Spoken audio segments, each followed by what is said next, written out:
Hello beautiful beings. It's a very warm Sunday today. I'm in the garden sitting under the shade of the elderberry tree and sloganberry behind me, keeping me cool for the moment at least. Hope everyone's been well and navigating these energies of late. It's been an interesting shift for me. Very happy to be on this side of things, not the other side where I was a few months ago. And coming back to what I've been sharing about a spirited life. This is module 1, the Nutcracker. This is chapter 3. This is about magic and engineering beauty. It's also about magic, and space is not empty. Between us, space is not empty. One man's magic is another man's engineering. Supernatural is a null word. That was by Robert A. Heinlein, I think that's how you pronounce it. One man's magic is another man's engineering. Supernatural is a null word. So I guess for alchemists and spiritualists and I guess the seeker of wisdom, you realize the innate gifts that we have within us to be able to interface with the cosmos, with the universe, with spirit, with God, which stands for Grand Overseer of all designs in my world. I think if we're to believe that there is a collective consciousness, well then wouldn't it stand to reason that there would be a collective consciousness of all things, not just humanity, but of all designs? And what would that look like, sound like, feel like? Is way beyond our comprehension, understanding, or even being able to manage it. So to me, there is that place, space, dimension, being, thing, it, whatever, void that is the Grand Overseer of all designs, where everything, past, present, future, created, non-creator, imagined, non-imagined, all the designs are held. We have the ability to interface and manifest. And if you notice where it's like where focus goes, energy flows, reality grows, results show. So we've got to wind it back to self, because it's our focus that pours the energy into the world that then creates what's manifest. And because we're not used to challenging what we think, but rather be led by what others think or what others are doing, we're never really in, I don't want to say control, but we're not in cahoots with our own thoughts. We're not empowered within our own beliefs and drives and desires, but rather being led by external, rather being driven by internal. And when we start to understand how magic actually works, how manifestation actually works, you want to wind your focus back into self, because that's where it comes from. It comes from inside out. It's like a ripple and an echo. What you put out comes back. It's magnetism.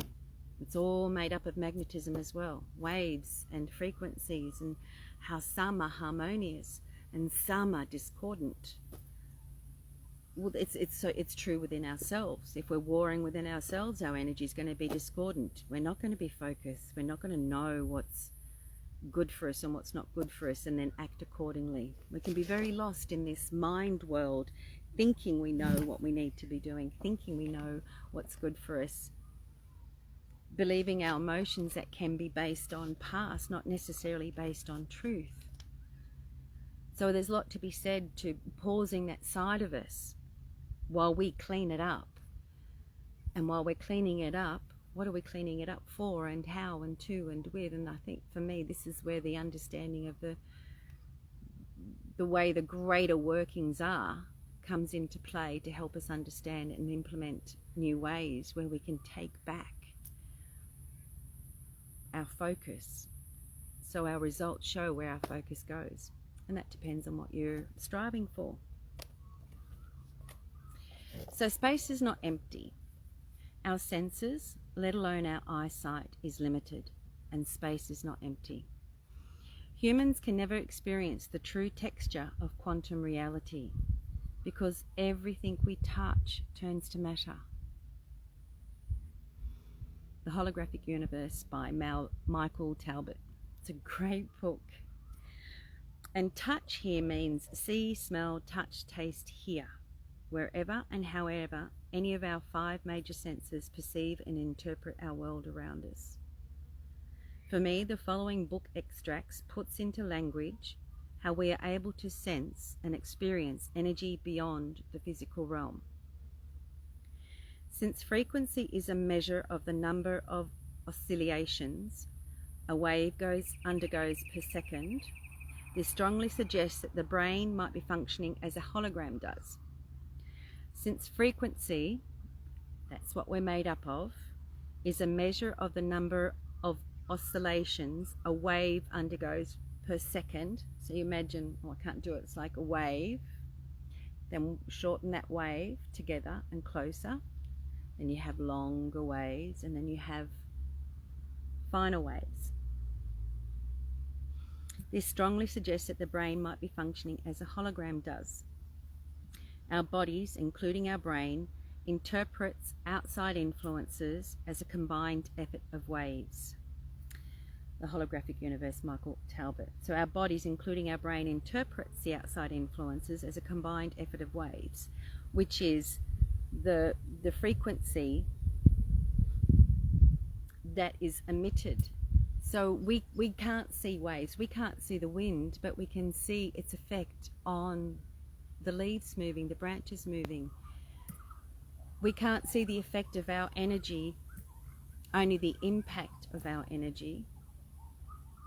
So we can't see the waves, but it doesn't mean they don't exist. It's like microwaves. Doesn't mean they don't exist just because we can't see them. But our brain is how we're wired that makes this reality interfaceable. So I can touch, I can participate because of the way it interprets the waves. It interprets light through these, our senses, to create this reality that we're in, which is a bit like the virtual world people put on and go into, but we're actually already living it. This is also the same. Because it's like we're a consciousness in this amazing physical vehicle, vessel. So it is like we're already avatars. And we're trying to promote even getting out of that and into some other false created reality when we can't even deal with this one that we've got around us as it is. Interesting. So if everything is energy, and quantum physics is proving this to be so, then we and all that is around us is energy at a subatomic level. And we perceive this energy through our subtle senses mostly, while a growing number of people are beginning to perceive this energy with the 5 major senses. So the subtle senses would be your intuition, where you get goosebumps, or you get a sense of things.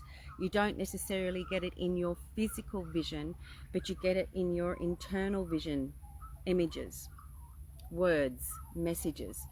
But some people, that it's like the veil's getting thinner and the interface is getting stronger, that it's crossing over, that they're seeing it in the physical as well. I've had glimpses of it every now and then, but it's not a permanent state of being. Imagine if we could see everything around us. I don't think we would be human anymore. That's just part of the reason of being human, is we actually are in this limited vessel with what we can see, smell, touch, taste, experience. That is to be human. To be something else, well, then we're not human. And this human, we haven't mastered it. Far from it. And like little children, we're trying to run away from it. And it's like, no, let's stay, be strong, be curious, and work out how to be really amazing human beings. So this next saying is by Bill Hicks. He's come out with some beauties. All matter is merely energy condensed to a slow vibration. We are all one consciousness, experience life itself subjectively. There is no such thing as death. Life is only a dream, and we, the imagination of ourselves. I love that. We are the imagination of ourselves. Bill Hicks. So all energy is vibrating. I'm vibrating. And you know, sometimes when you're angry, you know that vibration. And you know sometimes when you're in a really bliss state, how that feels. That's a vibration. And to me, every different kind of like state of vibration or consciousness or frequency, well, it's got its own consciousness because it's got its own purpose. If it's got its own purpose, it's got its own consciousness. All energy is vibrating, moving to and fro in a continuous, repetitive cycle, giving and receiving signals, so to speak. And that's what would be going on around us. The tree giving off its energy waves, the plants around me giving off their energy waves, me doing it, the fence doing it, the sun doing it, the cosmic rays coming through, all interfacing, giving and receiving signal, so to speak. The more cycles per second, the faster the vibration, thus the higher and finer the frequency. The slower the vibration, the heavier and denser the frequency. Thus, energy becomes physical matter, but the vibration remains in the subatomic particles. So, the faster the vibration, the higher and finer the frequency. The slower the vibration, the heavier and denser the frequency. Thus, energy becomes physical matter, but the vibration remains in the subatomic particles.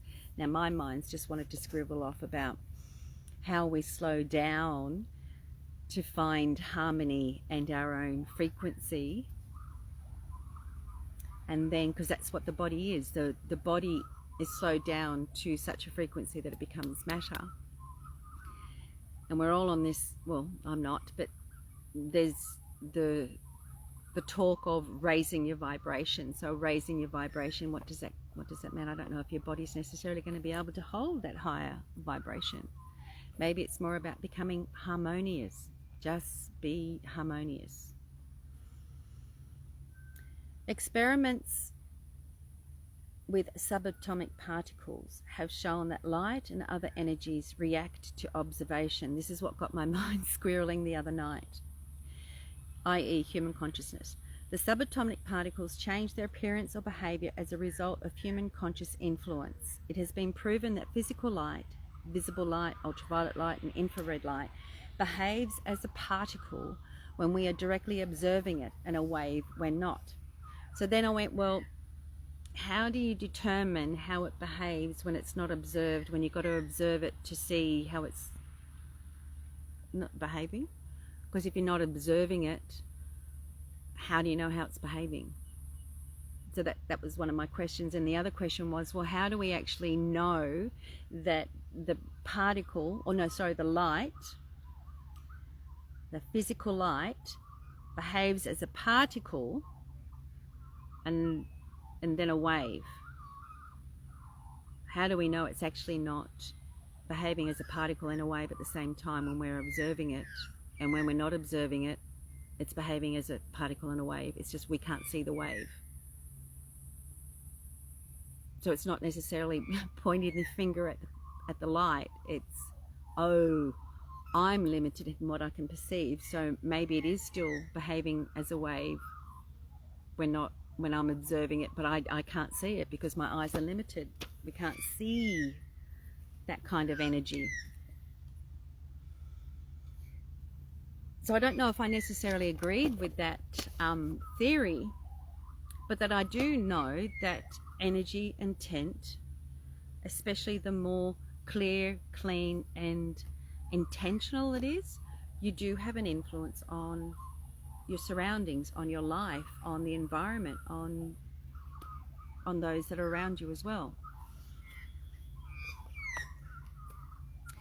And this means we can influence energy by observing it. But it's a lot of people think with manifestation, you're not just got to think it, but you've also got to start putting steps in your life, in your everyday, mundane, boring life, and walk yourself towards it. I think there's some talk about you act as if you already have it. That can be a little bit difficult. So what you can do is, to me, that's big leaps, and for some people it's too big a leap.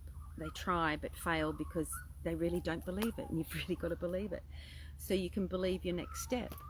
And how do I walk myself towards that which I want to? How do I walk myself towards that I want to manifest?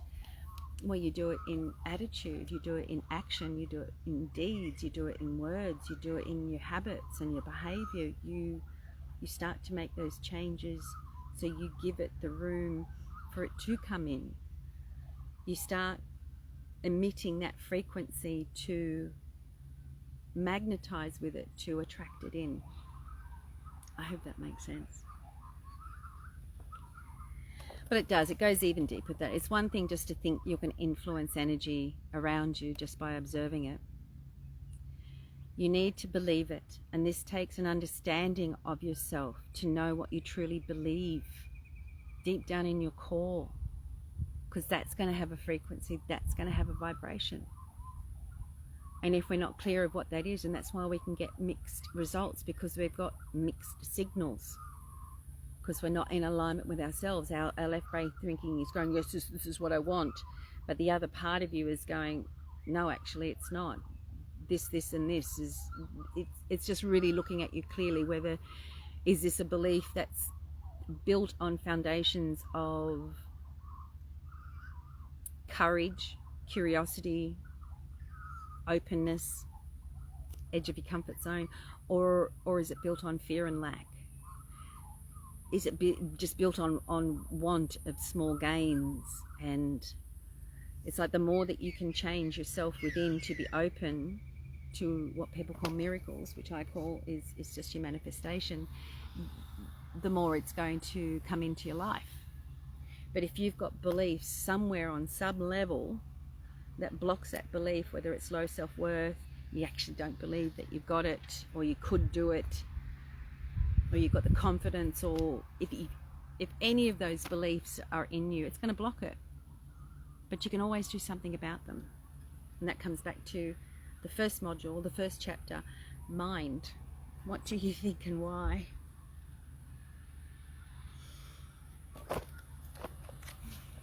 We emit energy with our thoughts and emotions.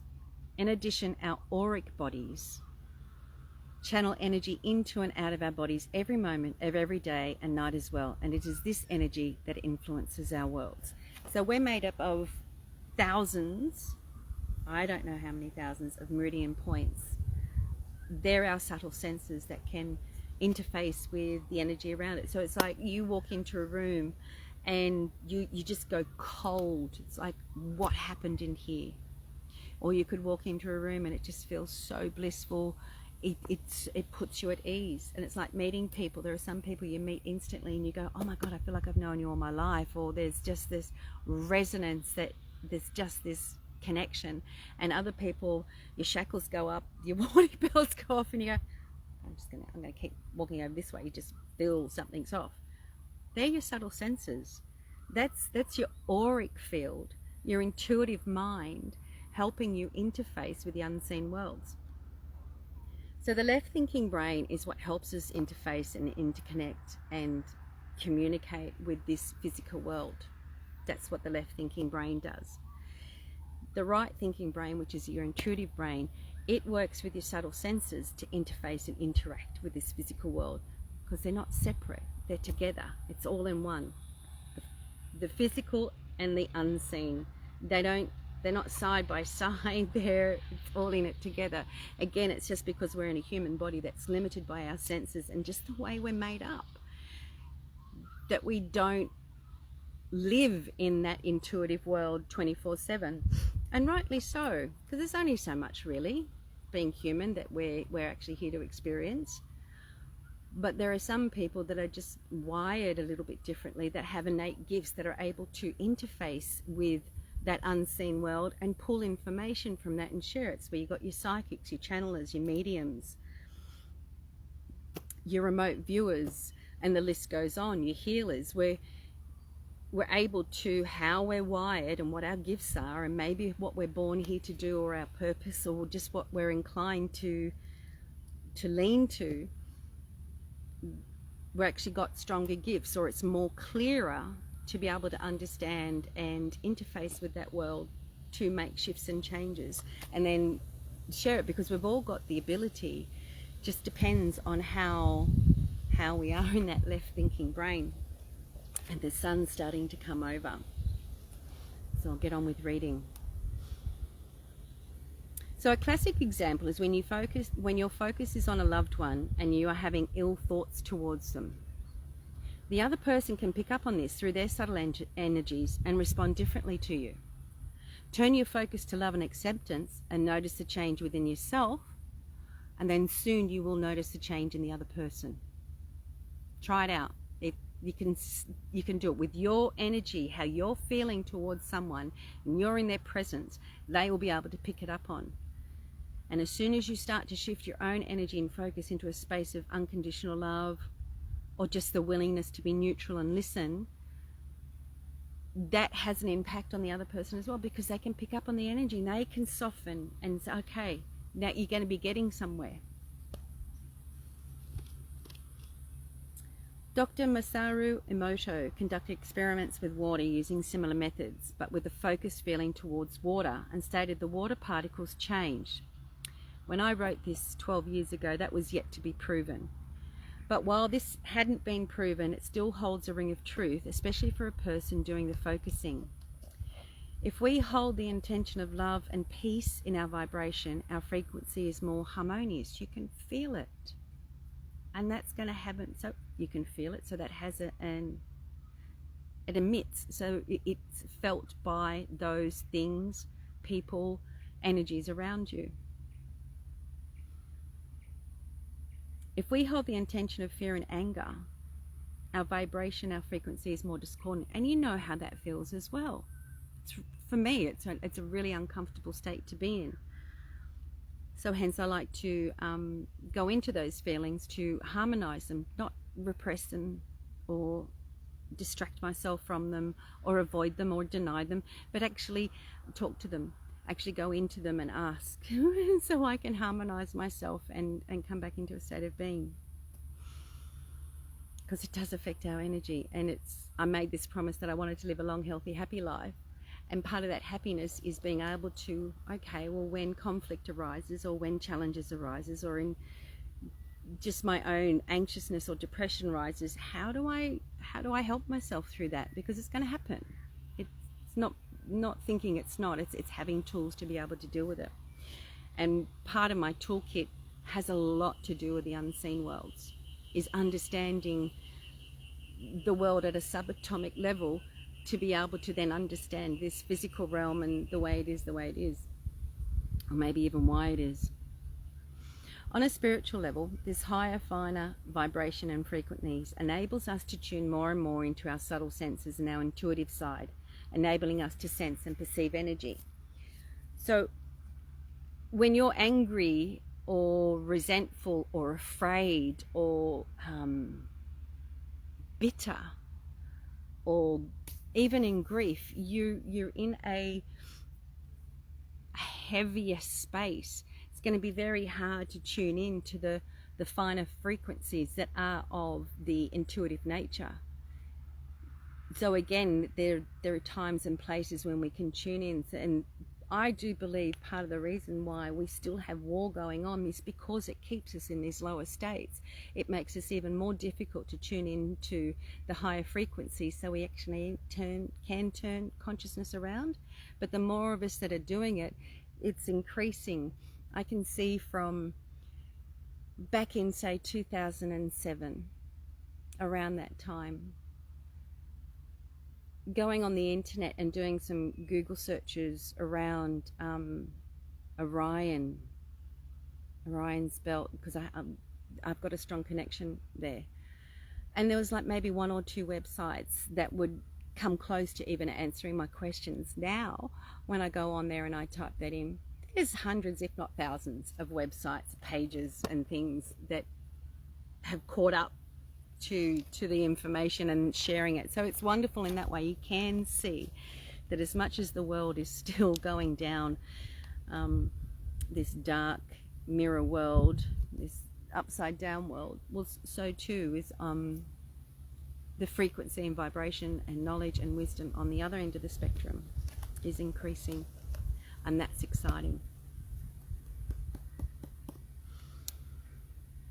The first port of call is to start sensing your own energy, understanding and comprehending how your body and senses picks up and perceives subtle energy. It's how we begin to influence our worlds around us. We don't do it by focusing on the energy of other places or people. We begin on ourselves. And so that means you're going to have to carve out time. So you can take that time to get to know yourself, so you can reflect in. And I do it a few times a day to check in where I'm at, how am I feeling, how's my body going, to help heal or to help harmonize or to help understand, just so that my quality of life can be what I want it to be. But I've got to tune in to those unseen worlds to make it happen. The finest vibration and frequency to hold is love, peace, a total comprehension of the universe, energy, and you in it. But to experience that energy at its finest, we would overload and cease to exist or blow ourselves apart into tiny, weeny subatomic particles, because then we would be part of the cosmos. We wouldn't be here being human anymore. So there are differing vibrations to the frequencies. There are differing vibrations to the frequencies, and they are love, oneness, universe, God, source.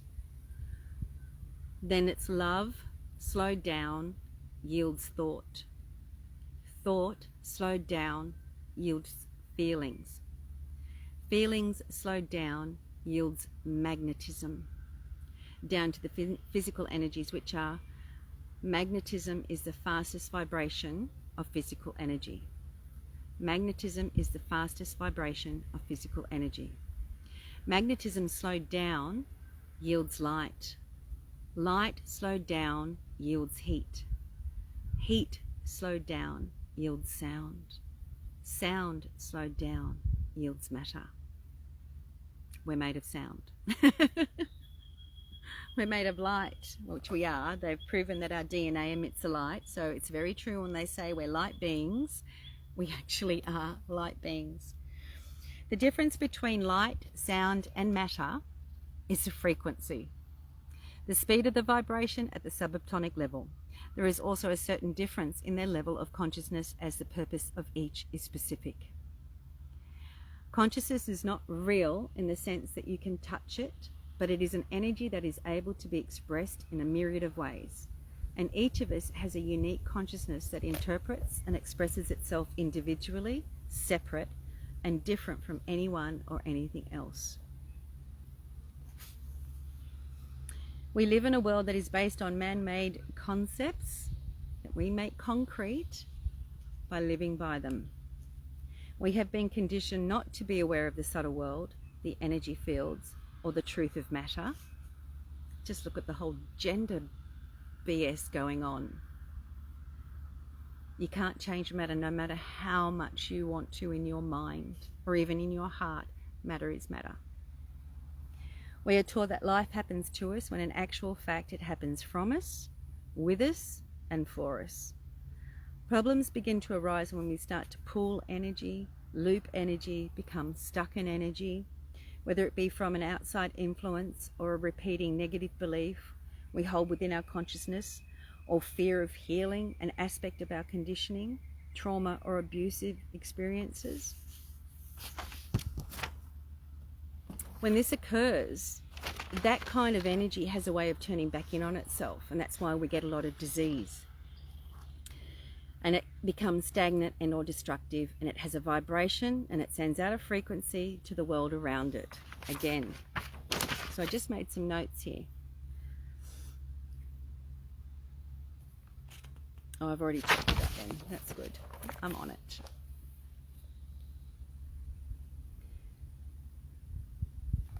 And this energy that you're sitting in, like we talked about before, you're sitting in it.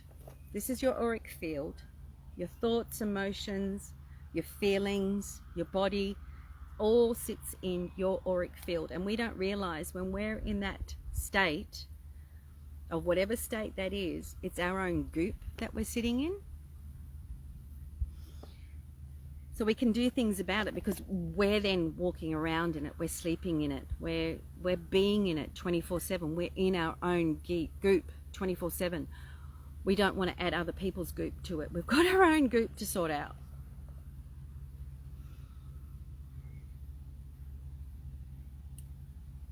And we do. It's like we carry this around with us every day in our auric bodies. And we also leave energy footprints behind for other beings, animals, flora to experience. And we attract what we vibrate. That's magnetism. And we're constantly moving, changing, and passing through energy all day, every day. Ours, others, anyone's, everything. Earth is not still either.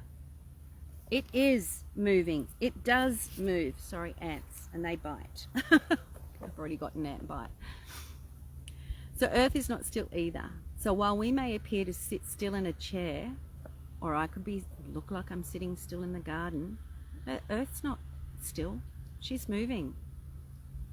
And then that means we're actually moving through space. We're moving through the cosmic energies. I love this picture. So if you can see, that's us here. This tiny, weeny little dot, that's Earth. Then we have all these cosmic energies around us, from the sun, from Earth, other planets, other things. We're in it. Which is, and again, that's another energy form as well. And magic begins to happen when you can see beyond the looping energy.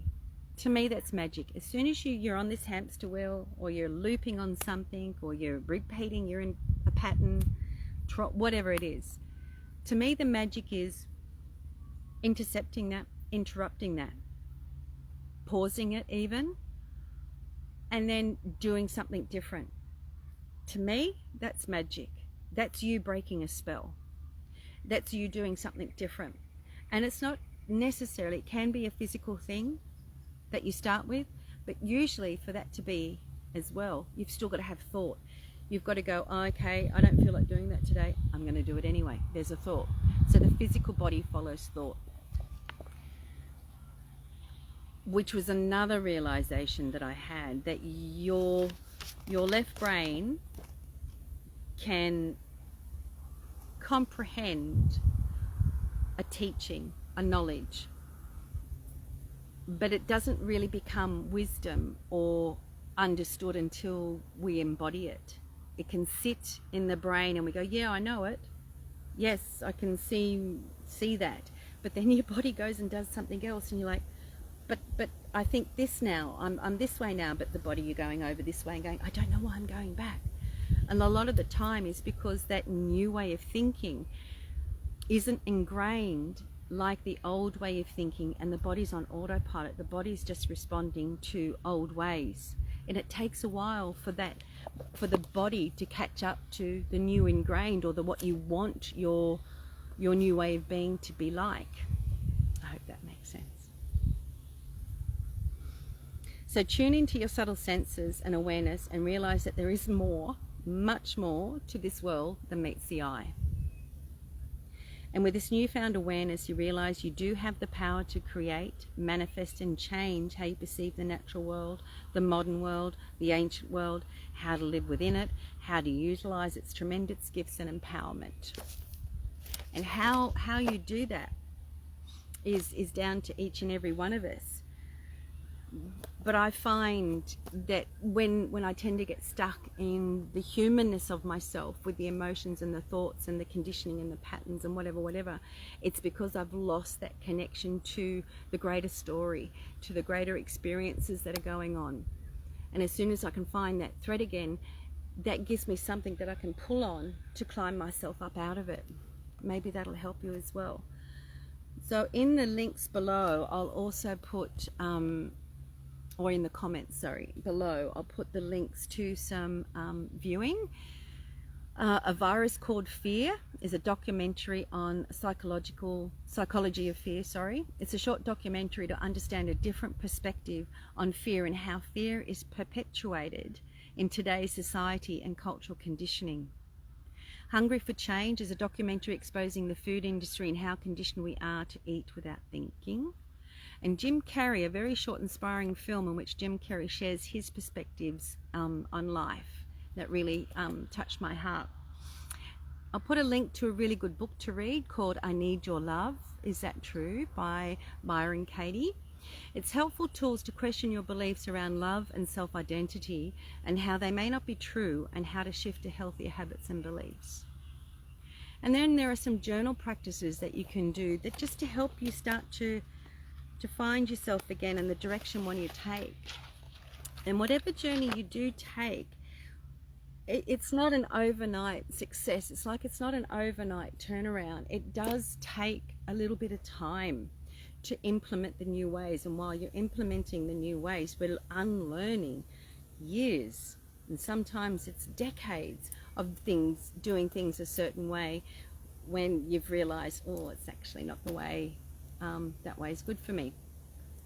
So it's like, hang in there, persevere.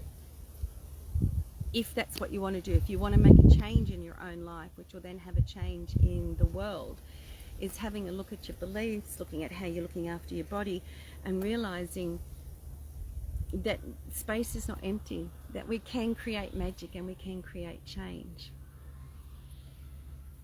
So have a beautiful day. I'm going to go inside now out of the heat, starting to sweat.